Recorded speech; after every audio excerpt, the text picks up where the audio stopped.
காரியத்தை நான் புரிந்து கொள்ள வேண்டும் என்று சொல்லி தேவனுடைய சமூகத்தில் இருக்கும் பொழுது தேவன் எனக்கு ஒரு காரியத்தை கற்றுக் கொடுத்தார். லேலுயா. அதே இன்றைக்கு உங்களோடு கூட நான் பகிர்ந்து கொள்வதை மிகுந்த சந்தோஷப்படுகிறேன். லேலுயா. லேலுயா. என்ன காரியம் என்று சொல்லி பார்த்தீங்க அப்படின்னு சொன்னா, நாம் மாற்றங்களை கொண்டு வர வேண்டியது அவசியம். லேலுயா. லேலுயா. நாம் மாற்றங்களை கொண்டு வருகிறதற்காக அழைக்கப்பட்ட ஜனங்கள். லேலுயா. ஒரே மாதிரி சீரா ஓடுகிறதுக்கான அல்ல, நம் மாற்றங்களை என்ன பண்ண வேண்டும், நம்முடைய வாழ்க்கையில கொண்டு வர வேண்டியது அவசியம். லேலுயா. அந்த காரியத்தை இன்றைக்கு உங்களோடு கூட நிச்சயமாய் ஆவியானவர் பேசுவாராக. லேலுயா. காரணம் என்ன என்று சொன்னால், திருச்சபையில இன்றைக்கு ஒரு வறட்சியான ஒரு நிலைமை காணப்படுகிறது. லேலுயா. என்னைக்கெல்லாம் திருச்சபையில மாற்றங்களை எழுப்ப, நியாயாதிபதிகள் சொன்னது எப்படி வந்தது தெரியுமா? பிரச்சனையான சமயங்களிலே மாற்றங்களை கொண்டு வரக்கூடிய வீரர்கள் எழுப்பினார்கள், அங்கே ஒரு மாற்றம் வந்தது. லேலுயா. பினேகாஸ் எழுப்பினார், அங்கே ஒரு மாற்றம் வந்தது. லேலுயா. அது வரைக்கும் என்ன பண்ணுவாங்க, எதிரிகளுடைய கையில இருப்பார்கள் அவர்கள். பினேகாஸ் எழுப்பி நியாயம் செய்தால் அங்கே ஒரு மாற்றம் வந்தது. லேலுயா. சிம்சோன் எழுப்பினார், அங்கே ஒரு மாற்றம் வந்தது. லேலுயா. எப்தா எழுப்பினார், ஒரு மாற்றம் வந்தது. தெபோரால் எழுப்பினார், ஒரு மாற்றம் வந்தது. இன்றைக்கு அது அதாவது ஒரு சில காலகட்டங்களுக்கு அப்புறம் பாத்தீங்கன்னா, எப்தா மரித்ததுக்கு அப்புறம் பாத்தீங்கன்னா மறுபடியும் அதே டவுன்ல போயிடுவாங்க. மறுபடியும் ஒரு நியாயாதிபதி எழுப்ப வேண்டும். அதுக்கப்புறம் அவர் எழுப்பினா சில நாள் என்ன பண்ணுவாங்க, ஒரு பெரிய ஜோரா இருப்பாங்க. அதுக்கப்புறம் மறுபடியும் டைம். இப்போ திருச்சபை என்பது தெரியுமா, படுத்து ரொம்ப நாள் ஆயிடுச்சு. நாம் மாற்றங்களை கொண்டு வர வேண்டும். லேலுயா. திருச்சபையினுடைய நிலைமை இப்பொழுது என்ன என்பதை நாம் தியானித்து நாம் எழுப்ப வேண்டியதனுடைய அவசியம் என்ன என்பதை இன்றைக்கு ஒரே நாளில் பார்க்க முடியாது. தேவனுக்கு சுத்தமான நாம் பார்க்கலாம், இல்லைன்னா தொடர்ந்து பார்க்க போகிறோம். லேலுயா. இன்னைக்கு நான் எழுப்ப வேண்டிய அவசியம் என்ன, நாம் ஏன் எழுப்ப வேண்டும்? திருச்சபையில இன்னைக்கு நிறைய நேரம் இந்த உலக மனிதர்கள் எல்லாம் விசுவாசிகளும் சேர்ந்து வேகமாக உலகத்துக்குள்ள ஓடுறாங்க. லேலுயா. ஆனால் மாற்றங்களை கொண்டு வரக்கூடிய பினேகாசுகளும் சேர்ந்து ஓடக்கூடாது. மாற்றங்களை கொண்டு வரக்கூடிய தெபோராலும் உலகத்தோடு ஓடக்கூடாது. மாற்றங்களை கொண்டு வரக்கூடிய யாரையும் அதே உலகத்தோடு கூட ஓடிவிடக்கூடாது. லேலுயா. நாம நின்று ஸ்டாண்ட் அண்ட் ஸ்டில் நின்று என்ன பண்ணணும், யோசிக்கணும். என் தேசம் எந்த நிலைமையில போய் கொண்டிருக்கிறது, என் திருச்சபை எந்த நிலைமையில போய் கொண்டிருக்கிறது, என்னுடைய குடும்பம் எந்த நிலைமையில போய் கொண்டிருக்கிறது என்பதை பார்த்து விட்டோம் என்று சொன்னால் நாம் நிச்சயமாய் மாற்றங்களை கொண்டு வரக்கூடிய ஆட்களாய் மாறிவிடுவோம். லேலுயா. சோ மாற்றங்களை கொண்டு வரக்கூடிய ஆட்களாய் நாம் மாறுகிறதுக்கு, அதை ஞானிக்கிறதுக்கு முன்பதாக ஏன் மாற்றங்களை நாம் எதிர்பார்க்க வேண்டும்? நம்முடைய நிலைமை என்ன? லேலுயா. லேலுயா. ஆம். தெபோரால் எழுப்பும் பொழுது அந்த ஜனங்கள் எல்லாரும் என்ன பண்ணிருந்தாங்க தெரியுமா? சிசேரா கையில மாட்டி தவிச்சாங்க. அடிமைத்தனத்துல முறையிட்டு கொண்டிருந்தார்கள். மோசே எழுப்புகிறதுக்கு முன்பதாக இஸ்ரவேல் ஜனங்கள் எகிப்தில என்ன பண்ணிட்டு இருந்தாங்க, அடிமைகளாக கஷ்டப்பட்டு கொண்டிருந்தாங்க. இன்றைக்கு அதை பார்த்தனாலதான் நான் சொன்ன, அந்த உபத்திரவத்தை நான் பார்க்கவே பார்த்து நான் இறங்கினேன் என்று சொல்லி. லேலுயா. அப்ப திருச்சபையுடைய நிலைமை என்ன, நம்முடைய நிலைமை என்ன, அந்த காரியங்கள் என்ன, இந்த சூழ்நிலை என்ன என்று பார்த்துட்டோம்னா நம்ம மாற்றங்களை கொண்டு வர நம்ம யாராவது ஒருத்தர் எழுப்பி விடுவோம். லேலுயா. நான் நம்புகிறேன், நான் ஆசைப்படுகிறேன், ஆவியானவரோடு கூட இணைந்து நம்ம எல்லாரும் மாற்றங்களை கொண்டு வர எழுப்பியாக வேண்டும். லேலுயா. காரணம் என்ன, திருச்சபை ரொம்ப அடி ஆழத்துக்கு போயிடுச்சு. அது மேல எழுப்புனாதான் ஒரு பெரிய எழுப்புதல் உண்டு. லேலுயா. என்ன காரியம் என்று சொல்லி நாம் பார்க்கலாம். தேவன் நமக்கு உதவி செய்வார். திருச்சபையில இருக்கக்கூடிய ஆட்கள் யார், இன்றைக்கு யாரெல்லாம் இருக்கிறார்கள், நாம் ஏன் எழுப்ப வேண்டும்? லேலுயா. தேவன் எசேக்கியேல் தீர்க்கதரிசியை ஆண்டவர் எழுப்பினார். உங்க எல்லாருக்கும் நல்லா தெரியும். எசேக்கியேல் தீர்க்கதரிசி, எசேக்கியேல் தீர்க்க புத்தகம் எல்லாரும் எடுத்து வைத்துக் கொள்ளலாம். எசேக்கியேல் தீர்க்கதரிசியான புத்தகம் 2வது அதிகாரம் 1வது வசனத்தை வாசிக்கலாம். அவர் என்னை நோக்கி மனுபுத்திரனே, உன் கால் ஊன்றி நில், உன்னுடனே பேசுவேன் என்றார். உன்னுடனே பேசுவேன். ஒரு எசேக்கியேல் எழுப்பணும். லேலுயா. லேலுயா. ஆண்டவர் தேசம் எங்கும் ஆட்களை பார்க்கிறார். யாருடனாவது பேச முடியுமா? யாராவது எழுப்பி நிற்க மாட்டாங்களா? நான் அவர்களோடு கூட பேச வேண்டும். ஆண்டவர் சொல்லுகிறார், உன் கால் ஊன்றி நில், நான் உன்னுடனே பேச வேண்டும். லேலுயா. நிறைய நேரம் நம்ம ஆண்டவர்கிட்ட கேட்போம், ஆண்டவரே என்னோட பேசுங்க, என்னோட பேசுங்க, என்னோட பேசுங்க. அதாவது எதுக்கு கேட்போம்னா, நம்ம பிரச்சனை என்னன்னு சொல்லிட மாட்டாரா? நம்ம ஆண்டவர் ஒரு தீர்க்கதரிசிக்கு நிப்பாட்டிட்டோம்னா நம்ம பிரச்சனையை பத்தி பேசிட மாட்டாங்களா? நமக்கு ஒரு சொல்யூஷன் கொடுத்துட மாட்டாங்களா? நம்முடைய ஆசீர்வாதத்தை அவங்க சொல்லிட மாட்டாங்கன்னு சொல்லி நிறைய நேரம் அதுக்கு நின்றுருக்கோம். ஆனா இங்க எசேக்கியேலை தேவன் நிக்க சொல்லுது, உன்னை பற்றி பேச விரும்புகிறேன் என்று சொல்லி அல்ல, தேசத்தினுடைய நிலைமை என்ன என்பதை உனக்கு காட்ட விரும்புகிறேன், நான் உன்னுடனே பேச விரும்புகிறேன். அல்லேலூயா. என்ன பேச விரும்புகிறார்? எதை தேவன் எசேக்கியேலுக்கு காட்டினார்? இன்றைக்கு தேசத்தினுடைய நடக்கிற காரியம் என்ன? தேசம் என்று சொல்லுகிறதை விட திருச்சபையில நடக்கிற காரியம் என்ன என்பதை காட்டுகிறதற்கான அழைப்பு. அல்லேலூயா. அதெல்லாம் சொல்வாரு. எசேக்கியேலை பார்த்து சொல்றாரு, யாரை நான் அனுப்புவேன் போது எசேக்கியேல் சொல்றார், ஆண்டவரே நான் அவர் கதறினார். ஒரு தேசத்துடைய நிலைமை, திருச்சபையுடைய நிலைமை ஒரு விசுவாசி பார்த்துட்டாங்க, அவங்க சொல்லுவாங்க, ஆண்டவரே என்னை அனுப்புங்க ஆண்டவரே, உங்க பாரத்தை நான் ஆண்டவரே சுமக்க ரெடி என்று சொல்லி, அது பவுலாகட்டும், அது பேதுருவாகட்டும், அது யாராகட்டும் எழுப்பித்தான் ஆக வேண்டும். அல்லேலூயா.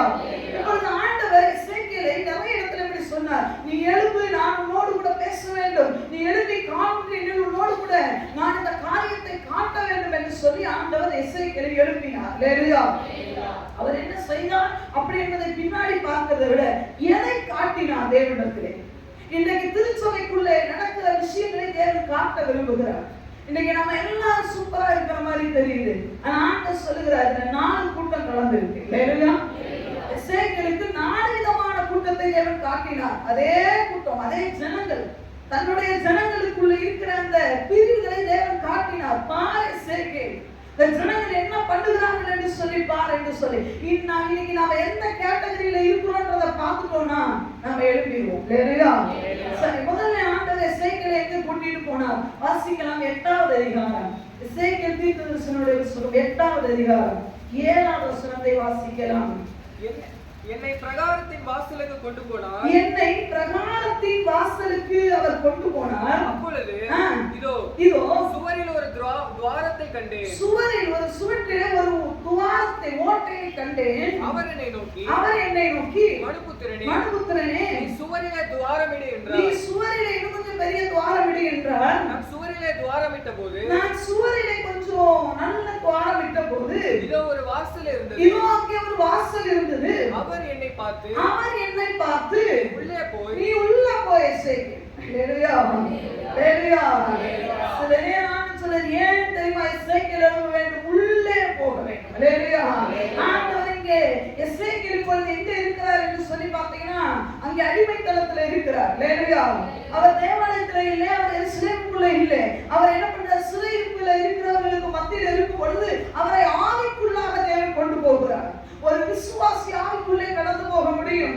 அல்லேலூயா. ஒரு தேவ பிள்ளை ஆவிக்குள்ளே கடந்து போக வேண்டும். நீங்க எல்லாரும் நினைக்கணும், இதை வாசிக்கணும், ஏதோ ஊழியக்காரர்கள் மாத்திரம் ஆவிக்குள்ளே கடந்து போகிறது இந்த காலகட்டத்திலே பிரயோஜனப்படாது. ஏன் தெரியுமா? அறுவடை மிகுதி, ஆட்களோ குறைவு. அல்லேலூயா. நீங்க எல்லாரும் அதை விசுவாசிக்கலாம். ஆண்டவரே என்னை ஆவிக்குள்ளே கொண்டு போக ஆண்டவரே. ஆண்டவர் சொல்லுகிறார், அந்த ஆவியிலே எசேக்கியேல் தீர்க்கதரிசி பார்க்கிறார், அங்கே ஒரு ஓட்டை இருந்தது. அப்பொழுது ஆண்டவர் சொல்லுகிறார், இன்னும் கொஞ்சம் பெருசா ஓட்ட போடு. ஓட்ட போட்டோன்னே ஒரு பெரிய தெரியுது வாசல். அப்ப ஆண்டவர் சொல்றார், நீ உள்ள போ எசேக்கியேல். வெளியே பார்த்தா ஒரு மாதிரி இருக்குல்ல, நீ உள்ள போய் சொன்னோடனே உள்ளே போய், அவர்கள் இங்கே செய்கிற கொடிய அருவருப்புகளை பார் என்றார். ஆமா, நீ உள்ள போய் சில விஷயத்தை பார்க்கணும். நீ பார்த்தாதான் என்ன தெரியுமா? அந்த நபர்கள் 4 விதமான கூட்டம். ஏன் இன்றைக்கு எழுப்புதல் வரல? இன்னைக்கு ஏன் இந்த ஜனங்களுக்கு ஒரு விடுதலை இல்லை? நிறைய நேரம் எசேக்கியேல் ஒரு வேளை கேட்டிருக்கலாம், எங்களுக்கு ஏன் ஆண்டவர் அடி வைத்தாரோ? ஆண்டவர் காட்டார், 4 விதமான ஜனங்கள் உள்ள இருக்காங்க எசேக்கியேல். வெளியே பார்க்கும் பொழுது எல்லாருமே அக்கஸ் என்ன தெரியுமா? நாங்கள் இஸ்ரவேல் ஜனங்கள், நாங்க யார் தெரியுமா? தேவ பிள்ளைகள் என்று. ஆனா 4 விதமான கூட்டம் உள்ளே நுழைந்து இருக்கிறது. நீ உள்ள போய் பார்த்தாதான் தெரியும், நான் ஏன் இந்த ஜனங்களுக்கு இரக்கம் செய்ய முடியல, என்னிடத்திலிருந்து என்ன ஆசீர்வாதத்தை இந்த ஜனங்களால ஏன் பெற்றுக்கொள்ள முடியல. நீ உள்ள போய் பார். அல்லேலூயா. இன்னைக்கும் தேவனுடைய உள்ள வேதனையை, கிடந்த வேதனையை ஒரு சிலர் ஆண்டவர் காட்ட விரும்புகிறார். எனக்காக யார் போவார்? அல்லேலூயா. சில நேரம் நம்மளை ஆண்டவர் அப்படி கொண்டு போகணுங்க. அந்த ஆத்தும வாரம் சும்மா வராது. எல்லாருக்குமே அந்த ஆத்தும வாரம் வராது. ஒரு சிலர் ஆண்டவர் முடிய பிடிச்சு மேல தூக்கிட்டு போய் உள்ள கொண்டு விடுவார். நீ உள்ள போய் பாரு. இன்னைக்கு ஆண்டவர் அப்படிப்பட்ட அபிஷேகத்தை அவங்களுக்கு தர விரும்புகிறார். நீங்க கேளுங்க, ஆண்டவரே என்னை உள்ளே அழைத்து சொல்லும். எங்க தெரியுமா? உங்க பாரத்தை புரிந்து கொள்ளக்கூடிய அந்த அறைக்கு என்ன கொண்டு போங்க ஆண்டவரே. அல்லேலூயா. என் ஆண்டவர் ஒண்ணுமே செய்யலையே, என் ஆண்டவர் என்னை ஆசீர்வதிக்கலையே சொல்ற ஜனங்களுடைய வாழ்க்கைக்குள்ள போய் நீ பார்க்க வேண்டும். அல்லேலூயா.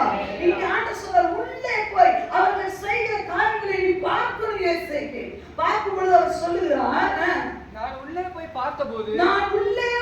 பார்த்தபோது, இதோ இதோ சகலவித ஊரும் பிராணிகளும் எங்க இவரை காட்டு கொண்டு போனது எருசலேம் தேவாலயத்துக்குள்ளே. அந்த எருசலேம் தேவாலயத்துக்குள்ளே உள்ள போய் பார்க்கும் பொழுது அங்கே சகலவித ஊரும் பிராணிகளும் அருவருப்பான மிருகங்களும் ஆகிய இவைகளின்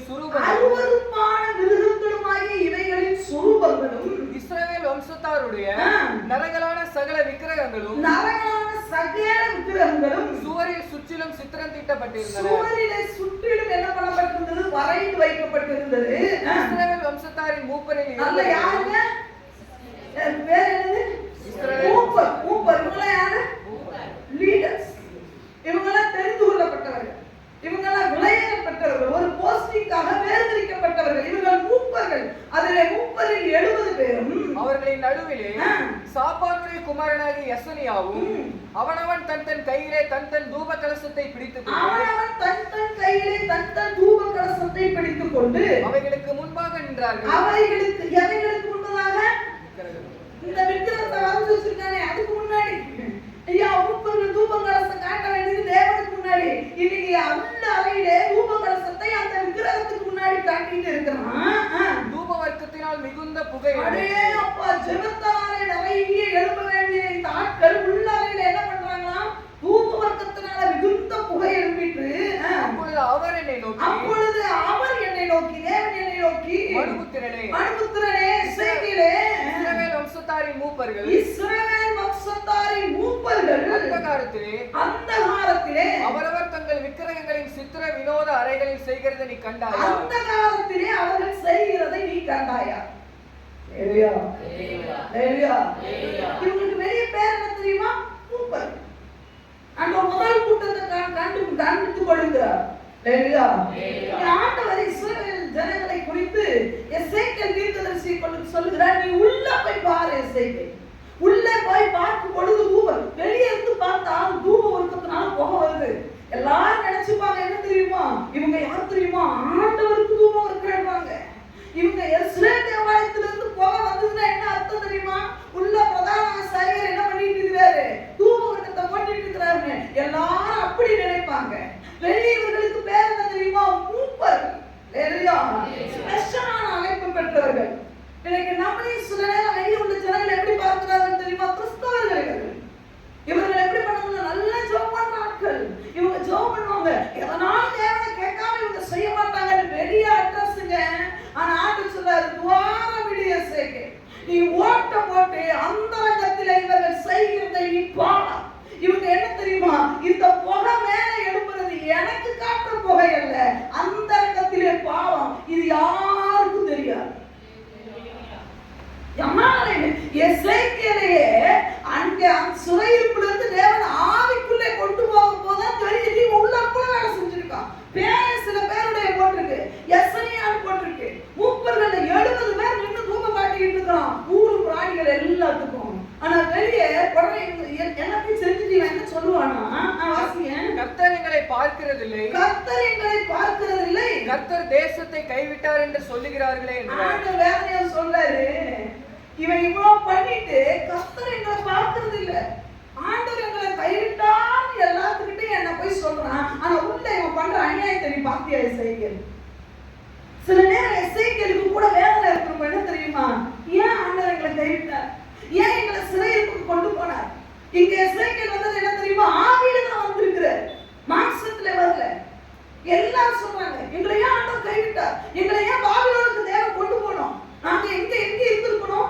எருசலேம் இருந்திருக்கணும், இஸ்ரவேல் தேசத்துல இருந்திருக்கணும். எங்களை ஆண்டவர் கைவிட்டாரு, எங்களை ஆண்டவர் ஏன் வந்தார்? எங்களை ஆண்டவர் ஏன் சிறையிருப்புக்கு போக வச்சார்? இப்ப ஆண்டவர் சொல்றாரு, நீ ஒரு ஆள். நான் சொல்றேன், யார் ஏன் மனசு புரிஞ்சுக்கிறதுக்கு, யார் ஆவியில நிரம்பி ஜெபிக்கிறதுக்கு ஆயத்தம், யார் நான் கொண்டு போகிற இடத்துக்கு வர ஆயத்தம் சொல்லும்போது எசேக்கியேல் சொன்னார், ஆண்டவரே நான் வர்றேன். ஆண்டவர் சொன்னார், இது கொஞ்சம் கஷ்டமான விஷயம். ஏன் தெரியுமா? எசேக்கியேல் தீர்க்கதரிசன புத்தகத்தை படிச்சு பார்த்தீங்கன்னா அவரை உயிர தூக்கிட்டு போகும்போது அவருடைய ஆவி கடந்துச்சாடி மூச்சு நின்றது போல. அந்த அளவுக்கு தேவ பிரசன்னம் என்பது சாதாரணம் அல்ல. ஒரு மனிதனுக்காக திறப்பிலே நிற்பது என்பது சாதாரணம் அல்ல. ஆனா அப்படி கொண்டு போய் உள்ள நிப்பாட்டும்போது ஆண்டவர் சொல்றார், எசேக்கியேல் வெளியே பார்க்கும்போது நினைச்சிருப்பாரு, புகை மேல வருது ஆண்டவரே, எருசலேம் தேவாலயத்திலிருந்து புகை மேல வருது. அந்த விசுவாசி நல்லா துதிக்கிறான், ஆண்டவரே இந்த விசுவாசி என்ன அருமையா ஜெபம் பண்றான், எவ்வளவு அழகா சர்ச்சுக்கு போனான். ஆண்டவர் சொன்னாரு, ஓட்டம் போடுகிறது எஸ்ஐக்கு. உள்ள ஒரு வாசல் இருக்கு. வெளியே பார்க்கும்போது எல்லாம் இப்படிதான் இருக்கான். ஆனா அந்தரங்கத்துல அவன் செய்யறது யாருக்கும் தெரியாம இவன் ஒரு பாவத்தை செஞ்சுட்டு இருக்கான். யாராலையும் கண்டுபிடிக்க முடியாது. ஆவியில நிறைந்த எசேக்கியேல் கூட கண்டுபிடிக்க முடியல. அவர் உள்ள போய் தான் பார்க்க முடிஞ்சது. உள்ள போய் பார்க்கும்போது தான் தெரிஞ்சது, அடா பாவிங்களா, நான் வெளியே இருந்து பார்க்கும்போது தூப வர்க்கத்தால புகை எழுப்பினோடனே அந்த நாட்கள்ல என்னது ஆராதனை செய்தது போல இந்த நாட்கள்ல செய்யறேன்னு சொல்லி நான் நினைச்சேன். அன்னைக்காவது ஒரு ஆரம் உள்ள போனோம், அன்னைக்காவது ஒரு இளையரசர் உள்ள போனோம். ஆனா இன்னைக்கு 70 பேர் உள்ள போய் பண்றான்னு பார்த்தா அத்தனையும் வரையப்பட்டிருக்கிறது. என் ஆண்டவருடைய மனசு எவ்வளவு வேதனைப்படும். இவர்களுக்காக ரத்தம் சிந்தது நானு, இவர்களை மீட்டெடுத்தது நானு. 430 வருஷம் அடிமைத்தனத்துல இருந்தான், 430 வருஷம் குடிச்சவதோட இருந்தான். அவனை விவரம் பண்ணினது நானு. இன்னைக்கு ஏன் வைக்கிறேன், நான் என்ன வைக்க வேண்டிய இடத்துல எல்லாரையும் வச்சு இவன் தூபம் போட்டுட்டு இருக்கிறான். இவனுக்கு வெளியே பேர் மூப்பர். ஏன் இவன் செய்யறப்ப அதான் சொன்னார், திருச்சபைக்குள்ள இப்படி ஒரு கூட்டம் கிடக்கு. அந்த கூட்டத்தை நீ கண்டுபிடிக்கிற வரைக்கும் திருச்சபைக்குள்ள எழுப்புதல் வராது. ஒருவே நீங்க அப்படி இருப்பீங்கன்னா இன்னைக்கு திருந்துங்க. அந்த ரங்கத்துல நீங்க பாவம் செய்வீங்கன்னா வசனம் சொல்லுகிறது, அது நல்ல காரியமானாலும் கெட்டதானாலும் அந்த ரங்கத்துல செய்கிற ஒவ்வொன்றையும் தேவன் வெளிச்சத்திலே கொண்டு வந்து நிறுத்துவார். யாருக்கு தெரியாது, ஒருவேளை பாஸ்டருக்கு தெரியாது உங்க வேலை, உங்க சக விசுவாசி கண்டுபிடிக்க முடியாது. ஐயா உங்க வீட்டுல இருக்கிற உங்களுடைய அம்மா அப்பா கண்டுபிடிக்க முடியாது. ஆனா ஆண்டவர் சொல்வார், அபிஷேகம் பண்ணப்பட்டவனே, என்னை போல மனதுருக்கமுடையவனே, என்னை போல எழுப்புதலுக்கு வாஞ்சிக்கிற ஒரு ஆளை தேவன் எழுப்பி அவனை உள்ளே பார்க்கும் பொழுது பாப்பா இவன் தூபம் இருக்கும் மேல வருது, ஆண்டவருக்கு இல்லை. இவன் முழுக்க பாவத்துக்கு தூபம் போட்டுட்டு இருந்தான். இவன் பாவத்துக்குள்ள கிடக்கிறான். ஆனா வெளியே பார்க்கும்போது பைபிள் நெஞ்சோட அணைச்சிட்டு வந்தது. வெளியே பார்க்கும் பொழுது சொல்றான் இல்லையா, நான் ஆண்டு சொல்ல உள்ள யாருக்கு தூபம் கைடுறேன், யாருக்கும் தெரியாம பாவம் செய்வான். இது எஸ்ஏகேல் கண்டுபிடிக்கிறது ரொம்ப கஷ்டம். ஆனா ஆண்டு சொல்ற உள்ள பா எஸ்ஏகேல். அந்த வேதனை எவ்வளவு ஆண்டவருக்கு இருக்கும் தெரியுமா? ஆண்டவர் எவ்வளவு வேதனைப்பட்டு இருப்பார் தெரியுமா? எல்லாரும் என்ன ஆராதிக்கிறாங்க நினைச்சிட்டு இருக்கிறாங்க, நல்ல கை தட்டி பாடுறான்னு நினைச்சிட்டு இருக்கிறியா பேபி. ஆனா உள்ள கொஞ்சம் பார்த்தேன்னா நீ எவ்வளவு வேதனைப்படுவேன். அந்த ரங்கத்துல இவன் செய்கிற ஐயா, நீங்க ஒவ்வொரு உங்க வீட்டுக்குள்ள அந்த ரங்கத்துல செய்கிற காரியத்தை தேவன் பார்க்கிறார். இன்றைக்கு யாரையாவது ஒருத்தர் உங்க வீட்டுக்குள்ள அனுமதிச்சாருன்னா உங்க நிலைமை என்ன? எஸ்ஏகேலை போல யாராவது ஒருத்தர் உங்க வீட்டுக்குள்ள வந்தா, உங்களுடைய உள்ளத்துக்குள்ள வந்தா, இல்லைன்னா உங்களுடைய காரியங்களுக்குள்ள உங்களுடைய ஃப்ரெண்ட்ஷிப் எந்த அதுக்குள்ள அந்த சீக்கிரட்டுக்குள்ள தேவன் வந்தா உங்க நிலைமை என்னவாகும்?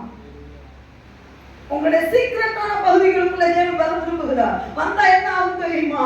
எஸ்ஏகேல் நெஞ்சில ஆண்டவரே, எருசலேம்லையா எவ்வளவு வேதனை. எருசலேம்ல போய் எப்படி தூபம் காட்டி, எப்படி இந்த வரைய முடியும், எப்படி இந்த விக்கிரகங்களை உண்டாக்க முடியும், எப்படி வரைய முடியும்? ஆமாங்க, தேவ பிள்ளைதான் அந்த ரங்கத்துல பாவம் செஞ்சுட்டு இருக்கான். இங்க நல்ல தெரியுமா, வெளியே பார்த்தா தூபம் இருக்க மேல போய்கிட்டு இருக்கு, ஆனா உள்ளுக்குள்ள என்ன தெரியுமா, ஃபுல்லா பாவம். இன்னொரு எக்ஸாம்பிள் யார் தெரியுமா? ராகேல். யாக்கோபால ரொம்ப நேசிக்கப்பட்டவங்க. ஆமென். யாருக்காக 7 வருஷம் வேலை செஞ்சா தெரியுமா? இன்னொரு வேலை 7 வருஷம் வேலை செஞ்சு யாருன்னா 14 வருஷம் நம்ம அம்மாவுக்காக வேலை செஞ்சாரு. கஷ்டப்பட்டு உழைச்ச, வெயிலும் பனியும். அவரே சொன்னார், என் பகலிலே வெயில் என்னை சுட்டெரித்தது, இரவிலே பனி என்னை வாட்டினது, நான் கஷ்டப்பட்டு உழைச்சா வீருண்டது. இதெல்லாம் யாருக்கு தான் தெரியுமா? லேயாளுக்குலாம் இல்லையே, ராகேலுக்கு தான் 14 வருஷம் உழைச்சாரு. அந்த ராகேல் ஒரு காலத்துல யாக்கோபு சொல்லுகிறார், நினைக்கிறார், நான் எங்க அப்பா வீட்டுக்கு தேவன் என்ன போக சொல்றாருன்னு முன்னாடி சரின்னு சொல்லிட்டு எதை எடுத்து வச்சுட்டு அடியில யாருக்கும் தெரியாது. நேசித்த யாக்கோபுக்கு தெரியுமா? லேயாளுக்கு தெரியுமா? சகோதரி தானே, லேயாளுக்கு தெரியாது. ஐயா பிள்ளைகள் 10 பிள்ளைகள் இருந்தாங்க, அவங்களுக்கு தெரியுமா? தெரியாது. வேலைக்காரங்க ஜாஸ்தி. ஏசாவுக்கு கொடுக்குற கிஃப்ட் கொண்டு வரது அத்தனை வேலைக்காரங்க போனாங்க. அவ்வளவு வேலைக்காரங்க இருந்திருக்காங்க, அவங்களால கண்டுபிடிக்க முடியல. ஆண்டவர் சொல்லுகிறார், சில ராகங்கள் உள்ள இருக்காங்க. உள்ளறையில பாவத்தை உள்ள வச்சுக்கிட்டு உள்ளுக்குள்ள இருக்கு, யாருக்கும் தெரியாது செய்யற பாவம். ஆண்டவர் சொல்றார், நான் பக்கத்துல நின்று பார்க்கிறேன்றத தெரியாம பண்ணிக்கிட்டு இருக்காங்க. ஹalleluya ஹalleluya. அந்தரங்கமான ஒவ்வொரு காரியத்தையும் தேவன் வெளிச்சத்திலே கொண்டு வந்து நிறுத்துவார். நீ இன்னைக்கு நீ நினைக்கலாம் ஒருவேளை யாருக்கு தெரியாம சூப்பரா பிசாசு போடைய காரியம் தெரியுமா, யாருக்கு தெரியாம மறைக்கிறதுக்கு உனக்கு நல்ல ஐடியா கொடுப்பான். ஆனா ஒரு நாள் எல்லாருக்கும் முன்னாடி வெட்ட வழியாக்கும் அவன் ஓடிடுவான். நீ மட்டும்தான் தனியா நிக்கணும். உன்னுடைய அழைப்பு என்ன என்பதை யோசித்துப்பார். நீ ஏன் உன்னை தேவன் கைவிட்டார்? ஒரு காலத்துல தேவன் என்னை கைவிட்டார், இந்த நேரத்துக்கு கழிச்சுட்டா கதறிடாத. இன்னைக்கு யோசி, எனக்கு உள்ளே ஒரு துவாரம் விட்டு எனக்கு ஆண்டவர் வந்து பார்ப்பார் என்று சொன்னால் என் உள்ளாவை எப்படி இருக்கிறது? நாட்டு வெளியில வெளிப்பிரகாரம் அல்ல, உள்ளாவை எப்படி இருக்கிறது? ஹalleluya. 4 கூட்டத்துல இது மெஜாரிட்டியா ஆண்டவர் சொல்ற மெஜாரிட்டி மக்கள் என்ன தெரியுமா, 70 பேர் என்ன பண்றா தெரியுமா, உள்ள உட்கார்ந்து தூக்கம் போட்டுட்டாங்க. இன்னைக்கு எத்தனை பேர் உள்ள உட்கார்ந்து பாவத்துக்கு தூக்கம் போட்டுட்டாங்க, போக மேல வருது. ஆனா நீ என்ன தெரியுமா, ரொம்ப கரெக்டா இருக்கிற மாதிரி வெளிய பேர் கூப்பர் தான், வெளிய பேர் கிறிஸ்தவன் தான், நல்ல பிள்ளை எல்லா பேர் தான். ஆனா உள்ள பாவம் செய்துட்டு இருக்கிற உனக்கு ஆண்டவர் சொல்லுகிறது இது லாஸ்ட் வார்னிங். நீ செய்து யாருக்கும் ஆண்டவர் என்ன சொல்றேன், என் ஆண்டவருடைய அன்பை எப்போதும் மெச்சிக்கிறதுக்கு என்ன தெரியுமா, யாரிடத்திலையும் காட்டவே இல்லை. ஆண்டவர் இப்ப கூட வாங்கிட்ட பேசிட்டு இருக்கிறார், உன் பேரை சொல்றதுக்கு ரொம்ப நேரம் ஆகாது. ஆனா ஆண்டவர் சொல்லுகிறார், நீ சைலண்டா சொல்லும் பொழுதே திருந்தி, நான் உனக்கு மறைமுகமாய் கண்டிக்கும் பொழுதே திருந்தி விடு. நீ மறைமுகம் அப்பாவுக்கு தெரியாது, அம்மாவுக்கு தெரியாது, பாஸ்டருக்கு தெரியாது, ஆனா நீ பண்ணிக்கிட்டு இருக்கிற. ஏற்கனவே அந்த குழியில இருந்துதான் தேவன் உன்னை தூக்குனார். மறுபடியும் அதே குழியில போய் விழணும்னு நினைக்காத. அது சாதாரணமான குழி அல்ல, அது உன்னை முழுக்க முழுக்க முழுகடிச்சிடும். அன்னைக்கு நீ எழுப்பணும்னு கதறுவ, ஆனா உனக்கு கை கொடுத்த ஆள் இல்ல. அன்னைக்கு என் தேவன் ஒரு காலத்துல உன்னை கை கொடுத்து தூக்கினார். ஹalleluya. எப்பல அந்த பாவத்துல நீ கேட்ட பாத்தியா, ஆண்டவரே என்னை காப்பாத்த யாருமே இல்லையா, என்னை மீட்க யாருமே இல்லை, தார்க்கன் வந்தாரு. ஆனா திருப்பி உன்னை தூக்க அவர் வர மாட்டார். ஏன் தெரியுமா, உனக்கு எல்லாத்தையும் கற்றுக் கொடுத்தார். இது பாவம், இது சரி, இதுதான் உனக்கு வேதனைப்படுத்துற பிசாசு என்று சொல்லி மறுபடியும் அதே பிசாசு நீ போய் ஹக் பண்ணுவா என்று சொன்னால் நீயா திரும்பி வந்தா உண்டு. சொல்லுவாங்க, இளையகுமாரன் போயிட்டு வரலையா, சிம்சோன் விழுந்து எந்திரிக்கலையா, உனக்கு தெரியுமா? அதை அடிக்கடி சொல்லுவேன். 2 கண்ணை புடுங்கி எடுக்கிறது எவ்வளவு வலி உனக்கு தெரியுமா? முதல்ல சிம்சோன் வந்தார், யார் உண்மைதான். நீ நல்லா இருக்கும் போது இங்க அபிஷேகத்துல ஜோம் பண்ண முடியல, தூக்கி வெளியில 2 கண்ணை புடுங்கினதுக்கு அப்புறம் என்ன தம்பி நீ ஜோம் பண்ணி முடிச்சுடுவேன். அதுதான் இல்லையா கோவம்? ஆமென் சொல்லணுமே. நல்லா கண்ணு நல்லா இருக்கும் போதே தூக்குற நீ ஆராதனையில. இங்க எல்லா விஷயத்துல நிரம்பிட்டு இருப்பாங்க, ஆராதனையில பொறுக்கி வளர்ந்துட்டு இந்த மாதிரி ஜபத்துல என்னது வார்த்தை நேரத்துல தூக்கி விடுவது. 2 கண்ணை புடுங்கினதுக்கு அப்புறம் இவர் வருவார். நாங்க நம்பிட்டோம். இளையகுமாரன் வரலையா, எப்படி வருவ? எப்படி வர முடியும்? ஒரு இளையகுமாரன் வந்தது உண்மைதான். யூதஸ்வரம் முடிஞ்சுதா? வாய்ப்புகள் கொடுக்கும் போதே பின்னாடி நீ பாவத்துக்குள்ள ஓடாத.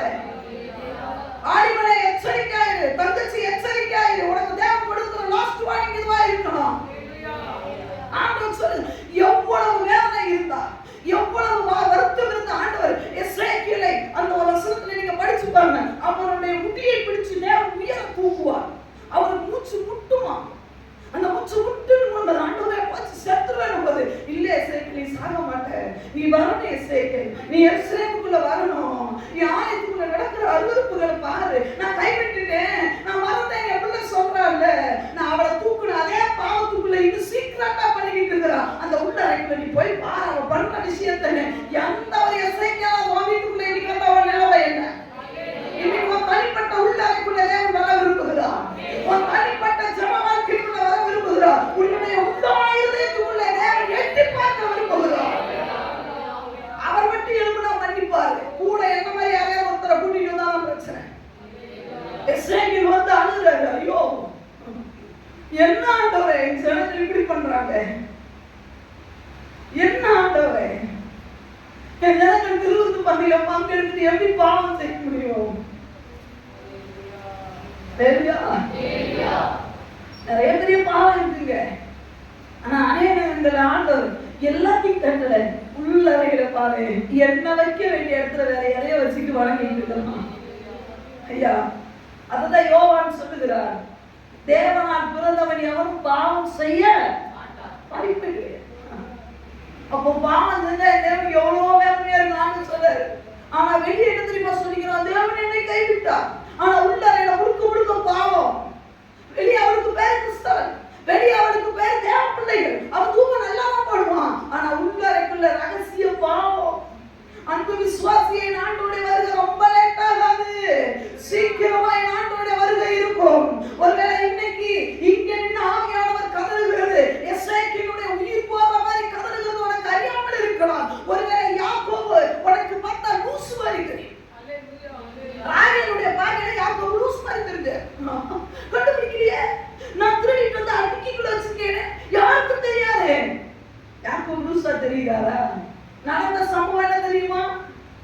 லேயாளும் யாக்கோபும் கல்லறைக்குள்ள சேர்க்கப்பட்டாங்க. ராகேல் வழியிலே அடக்கம் பண்ணப்பட்டாங்க. யோசேப்பு கிட்ட ஆபிரகாமும் சாராளும் கல்லறையில் அடக்கம் பண்ணப்பட்டாங்களா? ஈசாக்கும் யாக்கோபும் யாரும் தான் வந்திருக்கணும்? 14 வருஷம் யார் தான் வேலை செஞ்சாரு? பிரியம் யார் மேலதான்? ராகேல் தான். நீ சொல்லப்படா, நீங்க சொல்ல பெஸ்டான யார் பெத்தெடுத்தாரு? யோசேப்பு பெத்தெடுத்தார். அந்த வேலைக்கு ஆகாது. நீ ரகசியத்துல பாவம் செஞ்சனால லேயாள் பூச்ச பாவம் கப்பு பிடிச்சு உள்ள போயிட்டாங்க. அந்த கல்லறையில யாக்கோபு சொல்றாரு, உங்க அம்மா வர்றாரு, லேயாள் அங்க அடக்கம் பண்ணிருக்கேன், அங்க கொண்டு என்ன அடக்கம் பண்ணிருப்பா. நான் எகிப்துக்கு வந்தாலும் கரெக்டா கல்லறைக்குள்ள போனது யார் தெரியுமா? லேயாள் தான் போனா. ராகேல் ஏன் வழியட்ட புடிச்சிட்டு அடக்கம் பண்ணிருக்க முடியுமா? முடியாதா? யாக்கோபு நினைச்சிருந்தாருன்னா யாரை கொண்டு போய் அடக்கம் பண்ணிருக்க முடியும்? ராகேலை கொண்டு போய் கட்டாயம் அடக்கம் பண்ணிருக்கணும். ஆனா யாக்கோபுக்கு பின்னாடி விஷயம் தெரியுது. ஓஹோ, அவங்க அப்பா சிலை திருடிட்டு வந்தது இவன் தான். என் வாழ்க்கையில எல்லா அற்புதம் நடந்தது கூடவே இருந்து பார்த்தா இவன். நான் ஒண்ணும் இல்லாம இந்த பணத்தை தாண்டி வந்தேன், இன்னைக்கு இவ்வளவு ஆசீர்வாதத்தோட போறேன். அதுக்கு காரணம் என் தேவன் தான். படிச்சு படிச்சு இவனுக்கு சொல்லியிருக்கேன். நான் இவனோட இருந்த நேரம் அதிகம், லேயாளோட இருந்த நேரம் குறைவு. நான் பில்கால் சில்பாலோட இருந்த நேரம் குறைவு. ஆனா ராகேலோடு நான் செலவழித்த நேரங்கள் அதிகம். அவளுக்கு சொல்லியிருக்கிறேன், எனக்கு வனாந்தரத்தில் என கல்ல வச்சு படுக்கும் பொழுது எனக்கு அதர்சனமான தேவன் என்னை உயர்த்துவேன் சொல்லியிருக்கிறான். சொல்லி சொல்லி சொல்லிதானே என் அன்பு அவளோடு கூட பகிர்ந்து கொண்டேன். அவளே எடுத்து அடியில் வச்ச உடனே யாக்கோபு மரண காலத்தில் சொல்லுகிறார், லேயாள அங்க அடக்கம் பண்ணியிருக்கேன், அவளோடு கூட என்னையும் அடக்கம் பண்ணி. அந்த விசுவாசியே, உன்னுடைய அந்தரங்க வாழ்க்கை எப்படி இருக்கிறது? உங்க வாலிப தம்பி, உன் வாழ்க்கை எப்படி இருக்கிறது? தங்கச்சி, அந்த சகோதரியே, வெளி பிரகாரத்திலே சூப்பரா இருக்கிறீங்க, வெளியே உங்களுடைய தூமவர்க்கு அழகா போகுது, ஆனா உள்ளான உங்களுடைய வாழ்க்கை எப்படி இருக்கிறது? இன்னைக்கு ஒருவேளை ஆண்டவர் உங்களை பார்த்து கேட்கிறார், உன் உள்ளறையை எல்லாருக்கும் முன்னதாக காட்ட நான் விருப்பம், நீ ஆயத்தமா என்று சொல்லி கேட்பார். தெரியுதா? எத்தனை பேர் ரெடியா இருக்கீங்க? எத்தனை பேரால கை தூக்க முடியும்? ஆண்டவரே, உள்ளறையை நான் இப்பொழுது நீங்க திறந்து காட்டல, இப்போ தீர்க்கதரிசனம் சொன்னா ஐ அம் ரெடி ஆண்டவரே, எத்தனை பேர் சொல்ல முடியும்? உள்ளுக்குள்ள ஒரு நெருடல் வரல. ஓ, நான் தகுதி இல்லையே, நான் பாவம் செய்றேனே, யாருக்கும் அறியாத பாவம் இருக்கே, யாரும் தெரியல, உள்ள சிந்தனையில பாவம் இருக்கு, எண்ணத்துல பாவம் இருக்கு. ஒரு சிலர் செய்வாங்க, ஆனா என்ன தெரியுமா, அவங்களால மேனேஜ் பண்ண முடியல, அப்படி அதுக்கெல்லாம் ரீசன் சொல்லிட்டு இருப்பாங்க. இல்ல, தேவனால் பிறந்தவன் பாவம் செய்ய அவன் அதை எதிரியாக பார்ப்பான். இங்க எசேக்கியேல் பார்க்கிறார் உள்ளறையிலே. எசேக்கியேல் பார்த்தோன்னே ஸ்டன் ஆயிட்டு இருப்பாரு, என்ன ஆகுது, வெளியே நான் பார்த்தா சூப்பரா இருக்கு, உள்ளுக்குள்ள இவ்வளவு வேலை பண்ணிட்டு இருக்காங்களே, ரத்த தண்ணீர் வெளியும். சில நேரம் ஊழியக்காரன் உயிரோட இருக்கிறதுக்கு காரணம் என்ன தெரியுமா? உள்ளறைக்குள்ள வராதனால. உண்மைதான் சொல்லுவேன், உங்க உள்ளறைக்குள்ள வந்தானா ஊழியக்காரன் என்னைக்கோ பட்டுன்னு போயிருப்பான். இவ்வளவு நாள் ரத்த தண்ணீர் வடிச்சு இந்த மனுஷனுக்காக உழைச்சிருக்கேன், இவன் இவ்வளவு வேலை பண்ணிட்டு இருக்கானு கேட்டா அவன் அன்னைக்கு ஹார்ட் அட்டாக் அவுட்டு. அதனால சில நேரம் உள்ளறைக்குள்ள எசேக்கியேலை போல ஹை குவாலிட்டியான, அதாவது மனசு பயங்கரமான, அவருக்கு தெரிஞ்சு எப்படி சொல்றது, இருதயம் இருக்கணும், அப்படிப்பட்ட ஆட்கள் தான் உண்டு. என்ன மாதிரி ஆட்கள் எல்லாம் கொண்டு போனாலும் அந்த ஸ்பாட்ல அவுட்டு. ரெண்டு விசுவாசி வரலைனாலே உட்கார்ந்து அழுதுட்டு இருக்கிறாங்க. நாங்கெல்லாம் ஆண்டவரே ரெண்டு பேரும் வரலையே, இவங்க ஏன் ஆண்டவரே வரல, நான் என்ன பாவம் செஞ்சுட்டேன் ஆண்டவரே, இவங்களை ஏதாவது தவறு நடந்துட்டேன், கனவு எங்களை உள்ள கொண்டு போனா வச்சுக்கோங்க, உண்மையா சொல்ல ஸ்பாட் அவுட். நாங்கெல்லாம் இதான் பாரியா, நான் நினைக்கவே இல்லையே இவனை ஊழியத்துக்கு வருவான், இந்த பிள்ளை எனக்கு அடுத்து ஊழியத்துக்கு வரும், இந்த பிள்ளை என்னோட ஊழியத்துல சாட்சியா நிற்கும் நினைச்சேனே. உள்ளறையில தூம காட்டானே ஆண்டவரே, உள்ளறையில பாவத்துக்குள்ள இருக்கானே, ஆண்டவரே எவ்வளவு வேதனை. இன்னைக்கு நான் ஒரு வேலை அழகாக இருக்கலாம். என் ஆண்டவர் உள்ளறையை பார்த்து அழுது கொண்டு இருக்கிறார். உள்ளான அறையை தேவன் சுற்றி உலாவும் பொழுது அவர் அழுது கொண்டு இருக்கிறதை நீ விரும்பாதே. முதல் கூட்டம் வெளியே நல்லா யாருக்கும் தெரியாம ராகேலை போல உள்ள மறைச்சு யாருக்கும் தெரியாது. யாராலும் இவன் செய்யற பாவத்தை கண்டுபிடிக்க முடியாது. நீங்க நினைக்கிறீங்களா ரொம்ப டேலண்ட்னு? இல்லைங்க, நீங்க டோட்டலா விசுவாசனை கண்ட்ரோல்ல இருக்கிறீங்க. யாராவது ஒருத்தருக்காக நம்ம செய்யற பாவம் தெரிஞ்சிடணும், நம்ம தப்பிச்சுக்கலாம். சரியா? இன்னும் அப்பனா சொல்ல நல்ல அபிஷேகம் பண்ணப்பட்டவங்க எல்லாம் மாட்டிக்கணும்னு நினைங்க. அதனால தாவீது சொல்லுகிறார், நீதிமான் என்னை கூட்டட்டும், அது என் தலைக்கு என்ன, நான் தப்பிச்சுக்கலாம். ஏன்னா அவன் குட்டிடுவான். நீதிமான் பக்கத்துல வச்சுக்கிறது எதுக்கு தெரியுமா? ஒரு சின்ன தப்பு பண்ணா போட்டல என்ன பண்ணிட்டு இருக்கிற, என்ன பாவம் பண்ணிட்டு இருக்கிற, எதுக்கு நீ இதுதான் செய்வான். ஊழியக்காரங்க தடவி கொடுக்க மாட்டான். ஏன் தெரியுமா? அது உன் நன்மைக்குதான். நீ இப்படி ட்ரெஸ் பண்ணாத, அப்படி ட்ரெஸ் பண்ணாத, ஏன் உன் நன்மைக்கு வெளியே நாங்க நீட் பண்ண உனக்கு உள்ள வந்துடும். சில பேர் ஊழியக்காரங்க டச்சப் வச்சுக்க கூடாதுன்னு நினைக்கிறான். ஏன் தெரியுமா? நான் குட்டிடுவேன்ல. முதல் என்ன பண்ணு தெரியுமா? யாருக்கும் தெரியாது இவன் பண்ற தப்பு. உங்களை கையெழுத்து கும்பிடுங்க, அது வேண்டாம். அந்த பாவம் உங்களை வாழ வைக்காது. நீங்க யாருக்கும் செய்யாம பண்ற தவறு ஒரு நாள் தலை தூக்கி சும்மா நாளம் மாதிரி எடுத்து ஆடும். இன்னைக்கு நல்லா இருக்கிற மாதிரி தெரியும், இன்னைக்கு அது சுமையா அந்த பாவம் இருக்கிற மாதிரி தெரியும், அந்த பாவம் ரொம்ப அற்புதமா இருக்கிற மாதிரி தெரியும். ஆனா ஒரு நாள் அந்த பாவமோட படம் எடுத்து சுத்தி பழக்கி பாரு, அன்னைக்கு நீ கூக்கரிட்டாலும் ஒரு சத்தம் யாருக்குமே கேட்காது. நீங்க நினைக்கலாம் தத்துக்கு கூட்டிட்டு உட்கார வச்சு பயக்காட்டாங்க. இல்ல, உன்னை தெளிவுபடுத்துறார் தேவன். இன்னைக்கு உனக்கு நீ விடுதலை கேட்டா தேவன் தர ஆயத்தமா இருக்குதா? இன்னைக்கு நான் அதுல இருந்து வெளியே வரணும்னு கதற தேவனத்துல எனக்கு காட்டு. அதான் சொல்ல, இன்னைக்கு உங்க இருதயத்துக்குள்ள தேவன் வர எத்தனை பேர் அனுமதிக்கிறீங்க? என் இருதயத்தை திறந்து காட்டினால ரகசிய பாவம் எதுவுமே என்னன்னு சொல்ல முடியுமா? அம்மாவுக்கு தெரியாது, அப்பாவுக்கு தெரியாது, அண்ணனுக்கு தெரியாது, ஊழியக்காரங்களுக்கு தெரியாது. ஆனா தேவன் உன்னுடைய இருதயத்தை பார்த்து கொண்டே இருக்கிறார். அது ஃபைனல் ஸ்டேஜ் வரதுக்குள்ளே தேவன்கிட்ட ஒப்பு கொடுத்துரு. ஆண்டவரே ஃபைனல்ல வெளியே சொல்லுவாங்க, கத்திரிக்காய் ஊத்துனா கடத்தெருவுக்கு வரும். கடத்தெருவுக்கு வரதுக்கு முன்னாடியே தேவன்கிட்ட கொண்டு வந்துரு. தேவ ஆலயத்துக்கு கொண்டு வந்துரு. ஆண்டவரே இதுல நான் இருக்கிறேன், ஓப்பனா பேசு தேவன்கிட்ட. ஆண்டவரே இந்த பாவத்துக்குள்ள நான் இருக்கிறேன், ரகசியத்துக்குள்ள செஞ்சுக்கிட்டு இருக்கிறேன், என்ன ப்ளீஸ் காப்பாத்துன்னு சொல்லு. என் தேவன் சூப்பரா உன்னை தூக்குவார். என் தேவனத்துல வந்தா ஒருத்தர் வெறுமையா போனது இல்லை. என் தேவன் வெறுத்ததும் கிடையாது யாரையும். முதல் கூட்டம். இரண்டாவது எசேக்கியேலை தேவன் எங்க கூட்டிட்டு போனான்னு சொன்னார். வாசிக்கலாம். எசேக்கியேல் தீர்க்கதரிசன புத்தகம் 33வது அதிகாரம் 31வது வசனத்தை வாசிக்கலாம். 33 31. ஜனங்கள் கூடி வருகிற வழக்கத்தின்படி உன்னிடத்தில் வந்து உனக்கு முன்பாக என் ஜனங்கள் போல் உட்கார்ந்து, அந்த வசனத்தை நல்லா அண்டர்லைன் பண்ணிக்கணும். உன்னிடத்தில் வந்து உனக்கு முன்பாக என் ஜனங்கள் போல் உட்கார்ந்து, என் ஜனங்கள் போல உட்கார்ந்து, என் ஜனங்களாய் உட்கார்ந்து போட்டுட்டா என்ன? என் ஜனங்கள் போல் உட்கார்ந்து உன் வார்த்தைகளை கேட்கிறார்கள். உன் வார்த்தைகளை கேட்கிறார்கள். ஆனாலும் அவர்கள் அவைகளின்படி செய்கிறதில்லை. அவர்கள் தங்கள் வாயினாலே இன்பமாய் பேசுகிறார்கள். தங்கள் வாயினால அற்புதமா இன்பமா பேசுறாங்க. அவர்கள் இருதயமோ பொருளாசையை பின்பற்றி போகிறது.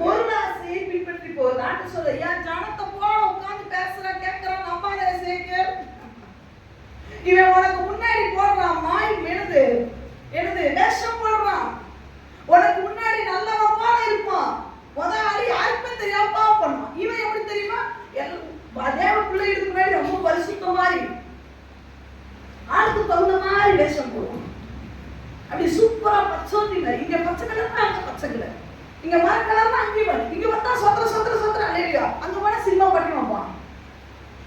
ஆண்டு சொல்ற, என் ஜனங்கள் போல உனக்கு முன்னாடி உட்கார்ந்துருக்காங்க. ஆனா என் ஜனம் இல்லை.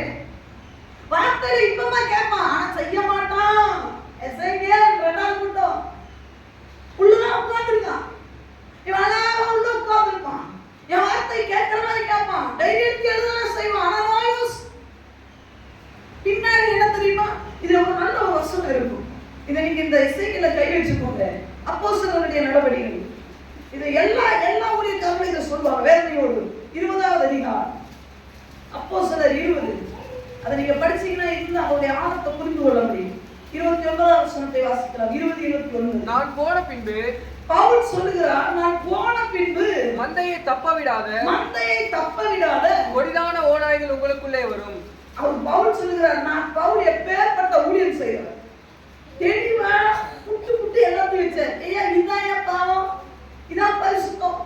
அங்க எங்க ஆதியாகமத்துல ஆரம்பிச்சு இயேசு கிறிஸ்து வாழ்ந்துட்டு போன காலம் வரைக்கும் உள்ள எல்லா சம்பவத்தையும் எப்படி தெளிவா எடுத்து வைத்தவர் பவுல் கடைசி தன்னுடைய முடிவு காலத்திலே ஜனங்களோடு பேசுகிறார். அவர் சொல்லுகிறார், நான் போன பின்பு மந்தையை தப்ப விடாத கொடிதான ஓநாய்கள் உங்களுக்குள்ளே.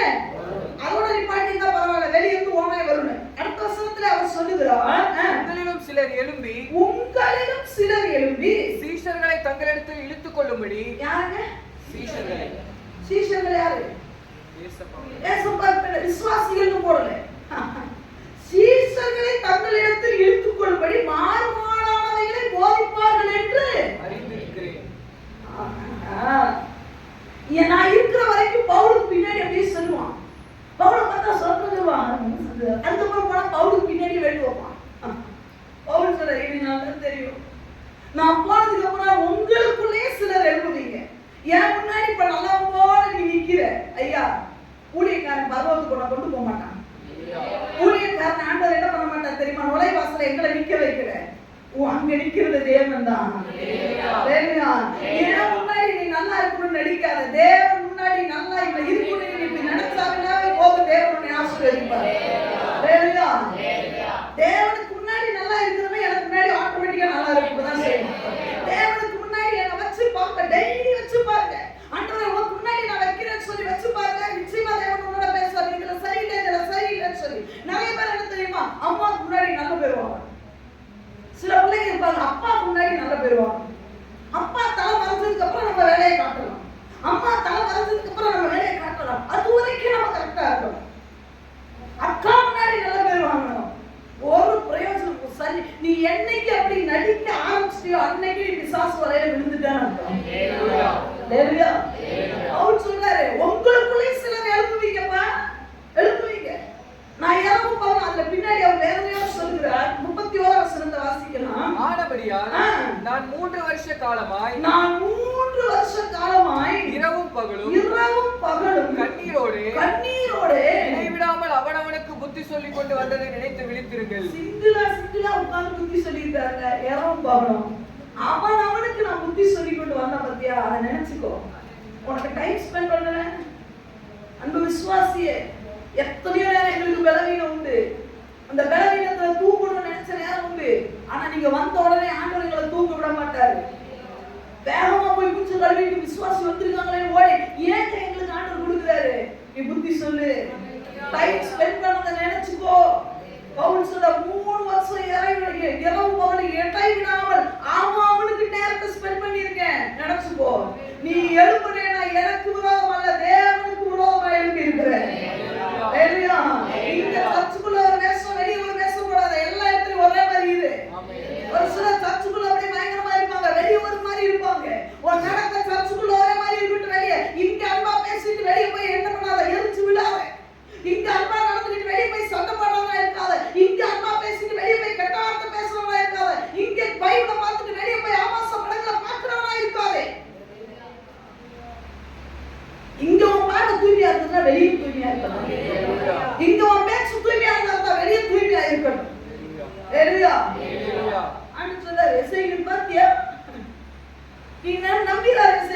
எல்லாரும் உட்கார்ந்து வார்த்தை கேட்பாங்க. ஆனா கொஞ்சம் கூட உள்ள நான் இல்ல. வார்த்தையை சூப்பரா பேசுவான், ஆனா நடவடிக்கையில ஒண்ணுமே கிடையாது. நீ நம்பிடாத. சில ஆட்களை பார்த்தோன்னே கண்டுபிடிச்சிடலாம். இங்க ஸ்டேஜ்ல உட்கார்ந்து உங்களை பார்க்கும்போது அழகா கண்டுபிடிச்சிடலாம் யார் நடிக்கிறா யார் நடிக்கலன்னு. சில விஷயங்களை அவ்வளவு அழகா காட்டுவார். ஒரு சிலர் பார்க்கணும், சர்ச்சுக்கு வரும்போது ஒண்ணுமில்லாத ஒரு காரியத்தை உடுத்திட்டு வருவாங்க. நான் வெளியே போகும்போது அவன் ட்ரெஸ் பாருங்க, ஆண்டு சொல்றாரு நடிப்பு மாய்மாலம். இவன் சர்ச்சுக்கு கிழிச்ச புடவையை மட்டும் வச்சுக்கிறாரு. ஆண்டு பார்த்தாரு, உனக்கு கிழிச்ச ஆசீர்வாதம். அப்போ சர்ச்சுக்கு வரும்போது ராஜா வீட்டு பிள்ளைகளாட்டு வருங்க. ஒரு 4 புடவை நல்ல புடவை வச்சிருக்க மாட்டீங்க, 4 சட்டை பாட்டு நல்லா வச்சிருக்க மாட்டீங்க. வரும்போது அப்படி கிழிச்சு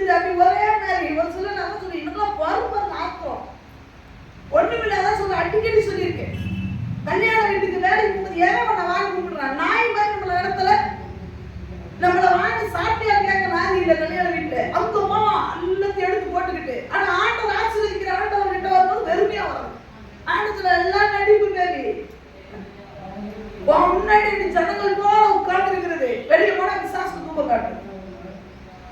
முன்னாடி ஒரு வேஷம், பின்னாடி ஒரு வாழ்க்கை. ஆண்டத்துல எசேக்கியேல நம்பாத. எப்படி இருக்கும்? வர்ற ஊர்ல 2 தான் தேர்ந்துச்சுன்னா எப்படி இருக்கும்? எவ்வளவு வேதனை எசேக்கியேல் பட்டிருப்பாரு. என்னன்றதே சொல்றீங்க. ஆசையா காலையில வந்து உட்கார்ந்து இவனுக்கு நீங்க நல்லா கவனிக்கணும். ஒரு செய்தி எடுக்கிறது சாதாரணம் இல்லை. எதையோ ஒன்று தூக்கி போட்டு எதையோ ஒன்று பேசலாம்னு சொல்லி தேவன் அனுமதிக்கவே மாட்டார். உட்கார்ந்து ப்ரிப்பேர் பண்ணணும். இவ்வளோ ப்ரிப்பேர் பண்ணிட்டு வந்து ஒரு 100 பேர் வந்தானே, அப்பா இன்னைக்கு 100 பேர் வந்துட்டாயா, நம்ம உட்கார்ந்து சொல்ல. நான் சொல்ல 2 தான் போவோம் சத்தம் கேட்டுது. மீதி 50 ஒண்ணுமே நடந்தது. எங்களுக்கு எப்படி இருக்கும்? ஆண்டவர் அதுக்கு 2 இருந்தா அப்புறம் நான் நல்லா பேசியிருப்பேன். ஆண்டவர் 100 நான் சந்தோஷப்பட்டா. 2 தான் வார்த்தை உள்ள ஓடுறது. எத்தனை பேருக்குள்ள தெரியுமா? 2 பேருக்குள்ள தான். மீதி எல்லாம் நடிக்கிறான். ஐயா ஒரே மாதிரி இருக்குங்க. இருக்கிற ஆட்கள் இருக்குதா சொல்றாங்க. ஆண்டவர் சொல்றாரு, பாகாலுக்கு முடங்காது இருக்கிற இருக்காங்கப்பா. சரியா? ரொம்ப நீ நினைக்காத, நீ மட்டும் தான் 7000 பேர் பெர்ஃபெக்ட்டான மனிதர்கள் இருக்காங்க. இன்னைக்கு வாலிபர்கள் தங்கமா இருக்கிற வாலிபர்கள் இருக்காங்க. எப்பேற்பட்ட சூழ்நிலையில் விபச்சார பாவத்துக்கு நடுவில் இருந்தாலும் ஜொலிக்கிற முத்துக்கள் இருந்து கொண்டுதான் இருக்கிறாங்க. சரியா? வெளிப்படுத்தின விசேஷத்துல தேவன் சொல்லுகிறார், சபைக்கு சொல்வது என்ன சொல்லுகிறார் தெரியுமா? ஆனாலும் சபையிலும் தங்களுடைய வஸ்திரத்தை அரிசுசிப்படுத்தாத சில பேர் எனக்கு உண்டு. சாத்தானுடைய சிங்காசனம் இருக்கிற இடத்துல எனக்கு உண்மையுள்ள சாட்சியாக இருக்கக்கூடிய ஆட்கள் எனக்கு உண்டு. நீ பரிசுத்தவான்கள் கூட்டத்திலே உட்கார்ந்து அசுத்தமா இருக்கலாம். ஆனா அசுத்த கூட்டத்திலே உட்கார்ந்து தன்னை பக்தியாய் காத்துக் கொள்கிற பிள்ளைகள் இன்றைக்கும் இருக்கிறாங்க. ஒரு நாள் வருக வரும் அவன் கப்பு கப்புன்னு பார்ப்பான். நீ பரிசுத்தவான்கள் கூட்டத்துக்குள்ள உட்கார்ந்து மாயமால ஓனாய் வேஷப்பட்ட பத்தியா இங்கதான் கிடப்ப. சரியா? வெளியே இருக்கிறாங்க. அவன் பரிசுத்தமா இருக்கான். அவன் பருத்துவான் மேல. நீ நினைப்ப அவனா மருந்து இல்லை, அவன் சச்சு மருந்து இல்லை, அவன் சரியில்லை, அவன் பருத்துவான். நீ கேட்ப, ஆண்டவரே நான் ஒழுங்கா நீ என்ன பண்ண? ஆட்டுக்குட்டி கூட்டத்துக்குள்ள ஓனாயா உட்கார்ந்து நீயும் வளர்றதில்லை, வர்ற ஆட்களை கெடுக்கிறது. அவ்வளவுதான் அழுகையோட சொல்ற. சீஷர்களையும் தன் பக்கம் இருக்கக்கூடிய ஓனாய்கள் எழுப்பத்தான் செய்யும். எனக்கு தெரியும். நான் இரவு பகலும் 3 வருஷம் கஷ்டப்பட்டிருக்கேன். அப்பெல்லாம் பண்ணாதீங்க ஜென்சி அவர் கேட்டு போனார். அவர் சொன்ன மாதிரி எழுப்புனாங்க. ஆனா நியாயத்திற்கு ஒண்ணு உண்டு. பவுலோ பேதுருவோ இல்ல யோவானோ நியாயத்திற்கு கொடுக்க முடியாது. ஆனா தேவன் நியாயத்திற்கு கொடுக்கிறார். இல்லையா? எசேக்கியேல் சொல்லுகிற 2வது கூட்டம் உனக்கு முன்னாடி ஒரு மாதிரி பின்னாடி ஒரு மாதிரி வேஷம் போடுற கூட்டம். இல்லையா? மோசேயும் சொல்றாரு, நான் போறேன், நான் விட்டுட்டு யோசுவாட்ட கொடுத்துட்டு போறேன். ஆனா நீங்க என்ன பண்ணுவீங்கன்னு எனக்கு தெரியும். இல்லையா? நான் உயிரோட இருக்கும் போதே என்ன ரோலாய் பண்ணீங்க, நான் போனதுக்கு அப்புறம் என்னெல்லாம் பண்ணுவீங்கன்னு எனக்கு தெரியும். யோசுவாவோட புத்தகத்துல படிச்சு பார்த்து யோசுவாவும் சொல்லுவார், நான் போனதுக்கு அப்புறம் கட்டாயமா நீங்க ஒழுங்கா இருக்க மாட்டீங்கன்னு எனக்கு தெரியும். நம்மளை பார்த்து சொல்லக்கூடாது. ஆண்டவர் சொல்லாரு, மத்திய இசைக்கு அதுதான் நீங்க எழுப்பணும்ன்றது. நீங்க நிறைய நீங்க இந்த 2வது கேட்டகரியில நிறைய பேர் உட்காந்துருக்கோம். முதல் கேட்டகரியில ஒரு பேர் ஒரு சிலர் இருக்கீங்க, யாருக்கும் தெரியாது பாவம், எல்லாருக்கிட்டையும் நல்ல பேர். 2வது கூட்டம் நம்ம முன்னாடி ஒரு மாதிரி இருப்பாங்க, பின்னாடி ஒரு மாதிரி. 3வது கூட்டத்தையும் காட்டி அதுக்கப்புறம் எழுப்ப வேண்டிய அவசியத்தை நான் காட்டுறேன். அந்த கூட்டத்தை பார்த்து நான் வாசிக்கிறேன். எசேக்கியேல் தரிசனம் சொன்னான் 24வது அதிகாரம் 15வது வசனத்தை வாசிக்கலாம். பின்னும் கர்த்தருடைய வார்த்தை எனக்கு உண்டாகி அவர் மனுபுத்திரனே இதோ நான் உன் கண்களுக்கு விருப்பமானவளை ஒரே அடியினாலே உன்னை விட்டு எடுத்துக் கொள்வேன். ஆனாலும் நீ புலம்பாமலும் அழாமலும் கண்ணீர் விடாமலும் இருப்பாயாக. அலறாமல் பெருமூச்சு விடு. நிலவு கொண்டாட வேண்டாம். உன் பாதையை உன் தலையிலே கட்டி உன் பாதரட்சைகளை உன் பாதங்களில் தொடுத்துக்கொள். உன் தாடியை மூடாமலும் துக்கம் கொண்டாடுகிறவர்களின் அப்பத்தை புசியாமலும் இருக்க கடவா என்றார். விடியற் காலத்தில் நான் ஜனங்களோட பேசினேன். அன்று சாயங்காலத்தில் மனைவி செத்து போனாள். எசேக்கியேல் கிட்ட 3வது கூட்டத்தை தேவன் காட்டுறார். இப்ப எசேக்கியேல் ஜனங்களுக்கு எக்ஸாம்பிளா வைக்க வேற எதையாவது செய்ய சொல்லியிருக்கிறான். ஜனங்களுக்கு உணர்த்துகிறதுக்கு எவ்வளவோ விஷயங்களை தேவன், சில பிராக்டிக்கலான விஷயத்தை தேவன் காட்டுகிறார். மண்ணை எடுத்து நமக்கு காட்டினாரு, பணத்தை வச்சு தேவன் நமக்கு எக்ஸ்பிளைன் பண்ணாரு. இப்ப எசேக்கியேலை எக்ஸ்பிளைன் பண்றதுக்கு அவன் பொண்டாட்டியே தேவன் சொல்றாரு. புரியுதா? நம்ம சர்ச்சில் என்னது எக்ஸ்பிளைன் பண்றதுக்கு பணத்தை காட்டியிருக்காரா, மண்பானையை காட்டினாரா, சில நேரம் தண்ணியை காட்டினாரா, நிறைய விஷயங்களை எக்ஸாம்பிளுக்கு முன்னாடி வச்சது உண்டு. ஆனா இங்க ஆண்டவர் எசேக்கியேல் தீர்க்கதரிசியை பார்த்தாரு. இப்ப எக்ஸாம்பிளுக்கு உன் மனைவி சாக போறா, இது சும்மா கற்பனைக்கு இல்ல, நிஜம் உன் மனைவி செத்து போவா.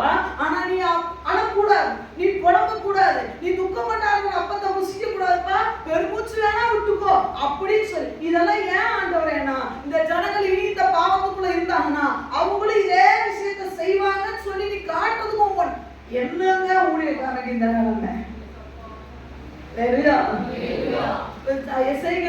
அதுவும் ஆண்டவரே வார்த்தை சொல்றாரு பாருங்க, உன் கண்ணுக்கு விருப்பமானவர், ரொம்ப நேசிக்கிற மனைவி செத்து போவா, நீ அழவே கூடாது.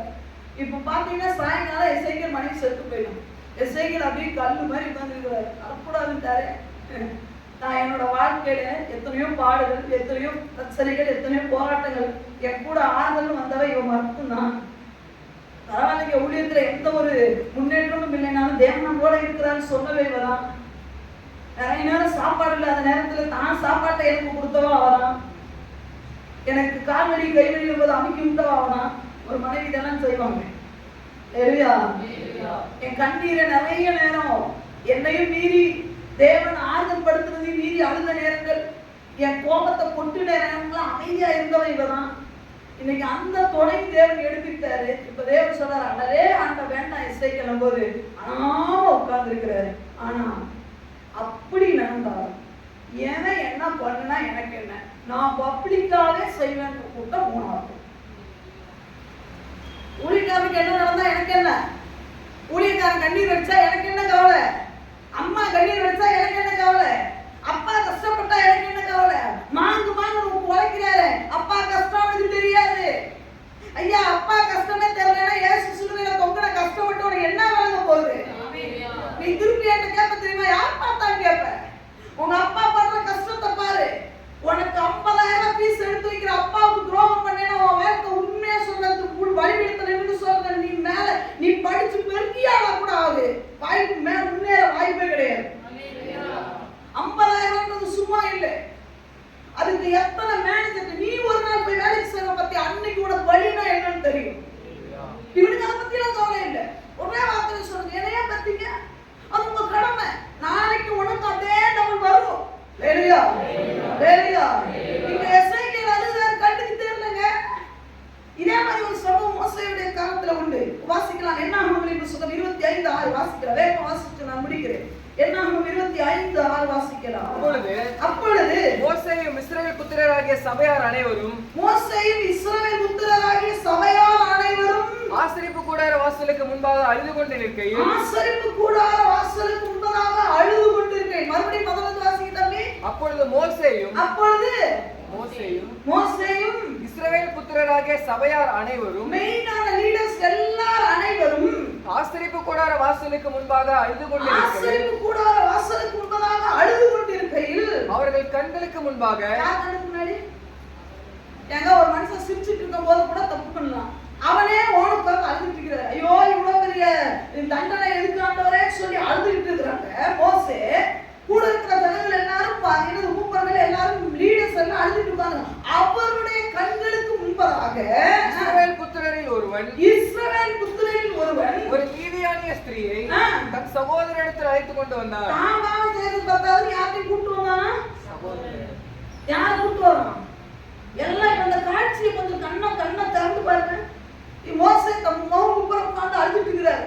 ஆண்டவரே என்ன ஆண்டவரே இப்படி ஆகி போச்சு, ஏன் ஆண்டவரே இந்த கூட்டத்துல இப்படி நடந்து போச்சு, எல்லாம் ஓன அழுகுறாங்க. அவன் அழுதுட்டே இருக்கிறான். இவன் மீதியானி ஸ்திரீ கை பிடிச்சி உபச்சாரத்துக்கு கூட்டு போறான். அதான் சொல்றேனே, யார் பார்த்தா என்ன பார்க்கணும்னு எனக்கு என்ன கவலை. இவன் துணிகரமா பாவம் செய்யறான். இவனுக்கு ஆண்டவருடைய அன்பை பத்தி நல்லா தெரியும். இயேசு எனக்காக சிலுவையில மரித்தார் நல்லா தெரியும். ஊழியக்காரனுக்கு தெரியும், எல்லாம் தெரியும். அப்பா பட்ட கஷ்டம் தெரியும், அம்மா பட்ட வேதனை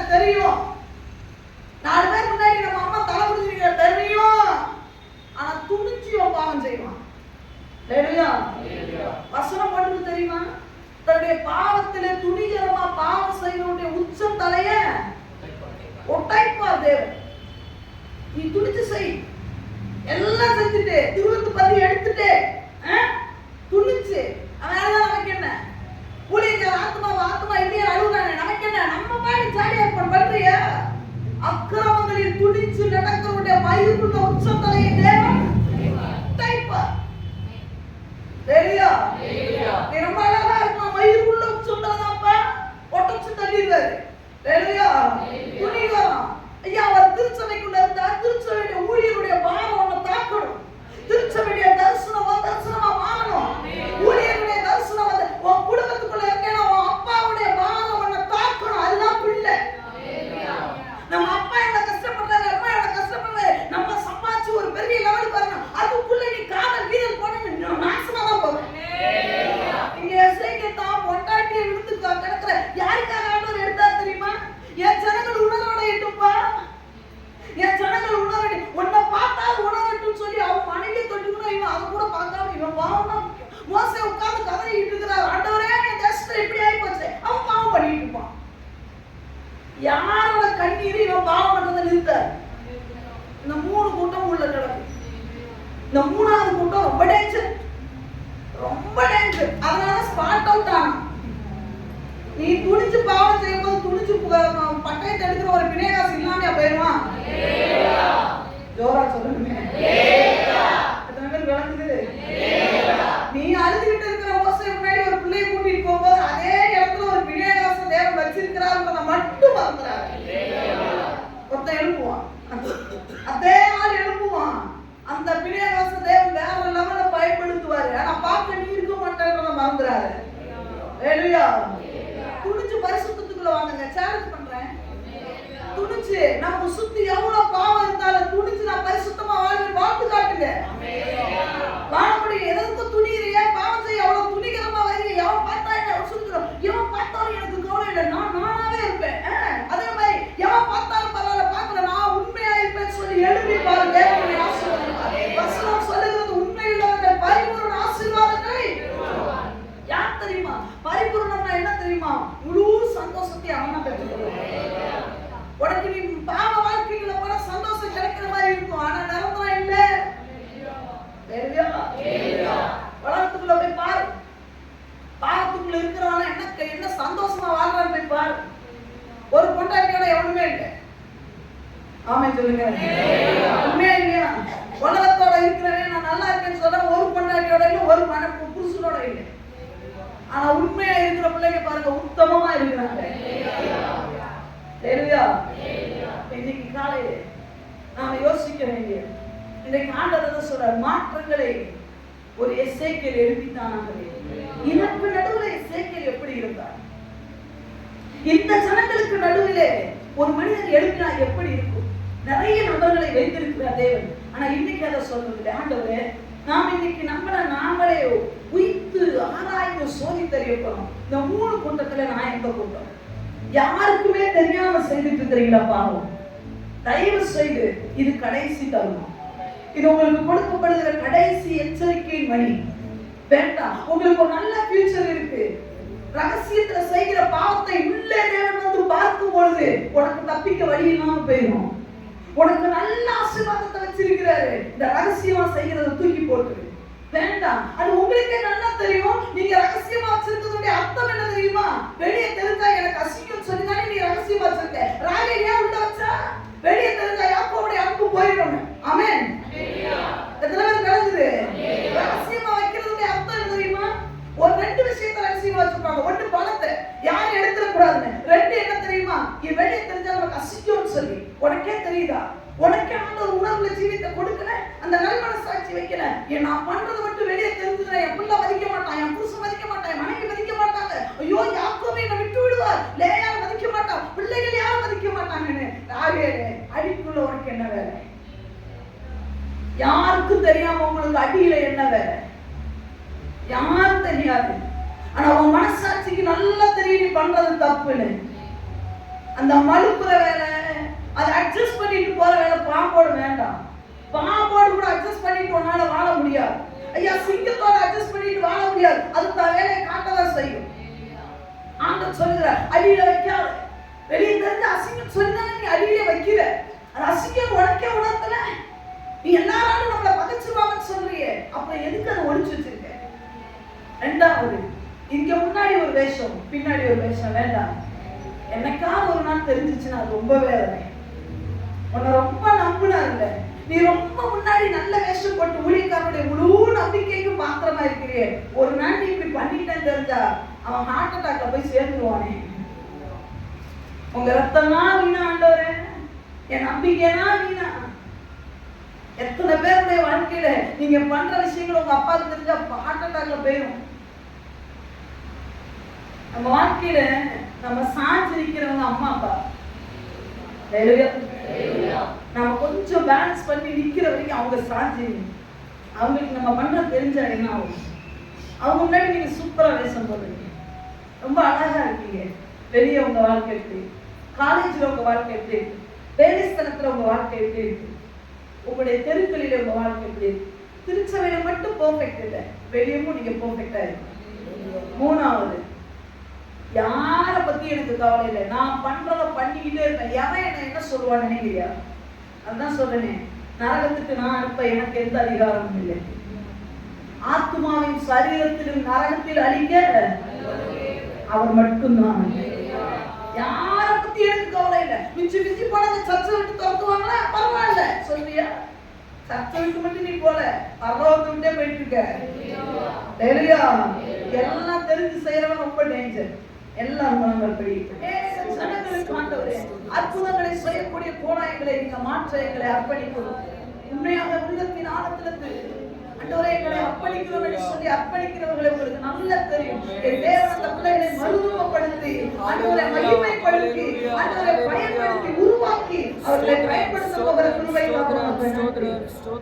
நிச்சயமாய் நான் திருச்சபையாக உமக்காக பயன்பட ஆசைப்படுகிறோம். எங்களுடைய பணத்தினால் அல்ல, எங்களுடைய பலத்தினால் அல்ல, உங்களாலே ஆண்டவரே இந்த தேசத்தில் ஒரு மாற்றங்களை கொண்டு வர எங்களை நாங்கள் ஒப்பு கொடுக்கிறோம். தொடர்ந்து நடத்துங்க, பெரிய காரியங்களை செய்ய வழி நடத்துங்க. இயேசு கிறிஸ்துவின் மூலம் ஜெபம் கேளும் எங்கள் ஜீவனில். ஆமென்.